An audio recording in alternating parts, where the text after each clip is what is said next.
Saudações a todos, meu nome é Roxana Patrícia e eu vou apresentar o resumo intitulado A Valorização do Corpo e da Beleza, uma revisão de literatura. Para iniciar, é importante entender que desde os primórdios foram traçadas formas de se pensar no corpo e maneiras de se relacionar com ele. Os fatores culturais, políticos e científicos sempre tiveram influenciando diretamente nessa forma de pensar. Como cada sociedade sempre adota padrões de um corpo ideal, é muito comum que o comportamento humano ele seja moldado de acordo com essas atitudes que são impostas pela sociedade. E essa busca insensata por uma beleza e por um corpo perfeito está bem presente na vida contemporânea, independente do gênero, faixa etária e das classes sociais. Então, essa imposição, esse desejo por um corpo perfeito, está bem frequente e contribui para o aparecimento de pessoas com transtorno da imagem corporal. Desta forma, o objetivo do presente estudo foi estudar essa relação do corpo e da estética, bem como a influência sociocultural na percepção dessa imagem corporal.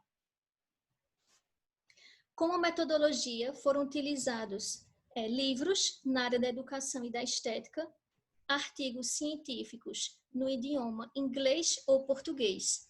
Os descritores utilizados nas pesquisas foram valorização do corpo, imagem corporal, corpo e estética, corpo e saúde. Utilizaram-se artigos entre os anos de 2007 e 2020, porém, artigos anteriores a 2007, quando considerados pertinentes, também foram considerados. E é importante aqui entender, em relação ao referencial teórico ao corpo e à estética, que o corpo ele sempre foi necessário para a sobrevivência do homem na vida toda, né? E como uma forma de se interagir com a natureza. Por isso que cada sociedade ela acaba construindo características que são próprias ao corpo e acaba evidenciando atributos que estão ligados a esse padrão de beleza em relação ao corpo. Cada sociedade acaba construindo isso. E começando pela Grécia Antiga, o padrão de beleza que esteve em evidência naquela época era justamente a exposição de um corpo nu com formas bem distribuídas. Aqui está a imagem de Michelangelo, que foi uma estátua que representa justamente isso que eu estou falando. Isso era sinal de fertilidade e de bem-estar nessa época. E o corpo, ele quando era bem distribuído, associado com o intelecto, eram considerados os objetos de perfeição. Com o advento do cristianismo, o corpo ele deixou de ser considerado o foco da beleza e passou a ser uma fonte de pecado. Então, os indivíduos eles acabavam escondendo e ocultando esse corpo. E a alma foi que começou a assumir um papel dominante. Com o Renascimento, o corpo ele passou a ser visto com um olhar científico. Por isso que ele acabou sendo exposto em várias obras de artes. Aqui está uma representação da pintura de Mona Lisa, feita por Leonardo da Vinci, e mostra o padrão de beleza da época. Então, o corpo, quanto mais avantajado e com a obesidade, era sinônimo de fertilidade, de riqueza e de ostentação.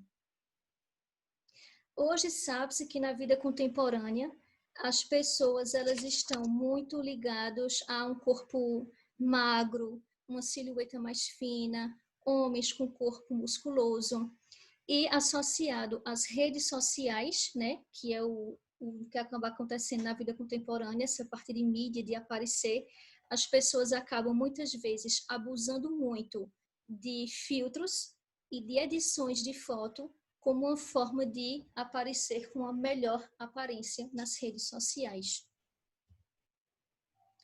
Uma vez em que o indivíduo é inserido na sociedade, é inevitável que ele acabe interiorizando essas atitudes que são impostas.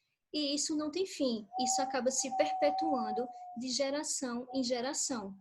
Por isso que Maffesoli postula que por trás de cada situação social em relação à maneira de vestir ou desvestir o corpo, existe uma figura representando a imagem coletiva.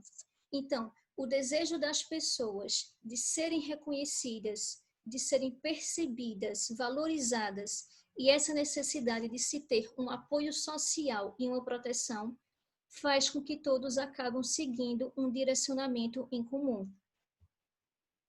Em relação à percepção da imagem corporal, sabe-se que ela é construída a partir de outras imagens e ela está em constante processo de transformação. A imagem corporal foi definida por Schilder como a representação que formamos mentalmente do nosso próprio corpo. Toda transformação é importante nesse processo de identificar a sua própria imagem e no processo de se diferenciar de uma outra imagem a partir de um imaginário. E todas as informações que captamos pela mídia e pela tecnologia, elas acabam sendo incorporadas nessa nossa percepção de mundo. Lógico que alguns fatores influenciam nessa distorção da imagem corporal. E a mídia contemporânea é um exemplo de que ela vincula um corpo ideal sempre baseado nos interesses das indústrias de consumo.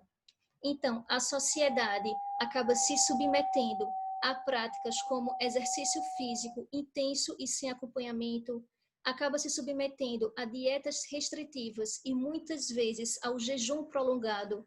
Coloca-se próteses como uma forma de se obter um resultado rápido, como uma forma de se sentir melhor, mais belo, de acordo com o que a sociedade impõe, e como uma forma de viver em um modelo de juventude eterna.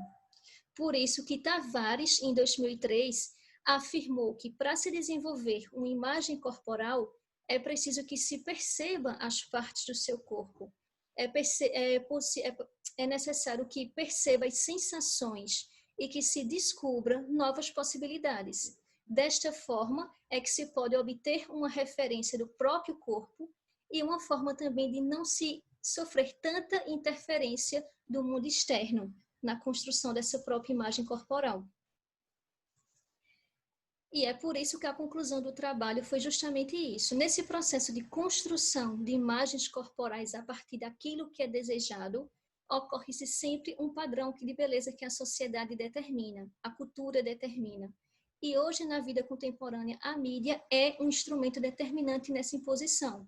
Por isso que é necessário estudos que evidenciem, trabalhem mais essa questão do binômio corpo e beleza, para que se promovam reflexões, para que dessa forma as pessoas comecem a ver o corpo como corpo sujeito e não como corpo objeto. Só dessa forma conseguirá chegar a um contexto de uma vida mais prazerosa.